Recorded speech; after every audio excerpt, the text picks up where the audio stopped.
అక్క మహాదేవి ఇలా అంటుంది, ఓ శివ, నాకిది చెయ్యి, నాకు ఆకలి వేసేలా చెయ్యి, నాకు ఎటువంటి ఆహారం దొరకకుండా చూడు, ఒకవేళ దొరికినా నోట్లో పెట్టుకునే లోపే అది నా చేతుల నుండి జారిపడేలా చూడు, కింద నుండి తీసుకునే లోపే ఆకలితో ఉన్న కుక్క వచ్చి తినేసేలా చెయ్యి, నన్ను ప్రతిదానికే గురిచెయ్యి, తద్వారా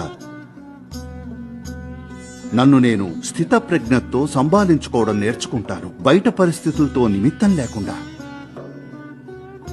ఇదొక తీవ్రమైన భక్తి.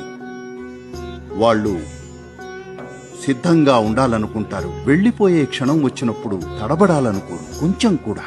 ఆ క్షణాన్ని హుందాగా ఎదుర్కోవాలి. మరణం సమీపించే ముందే పూర్తిగా పరీక్షించుకోవాలనుకుంటారు, క్వాలిటీ చెక్ చేసుకోవాలనుకుంటున్నారు. ఏం జరిగినా దాని గుండా హుందాగా వెళుతున్నారా అని. ఏం జరిగినా సరే మిమ్మల్ని మీరు ఎలా సంభాళించుకున్నారు అదే మీరు ఎవరన్నది నిర్ణయిస్తుంది. మీ జీవితంలో ఏం జరిగిందన్నది కాదు.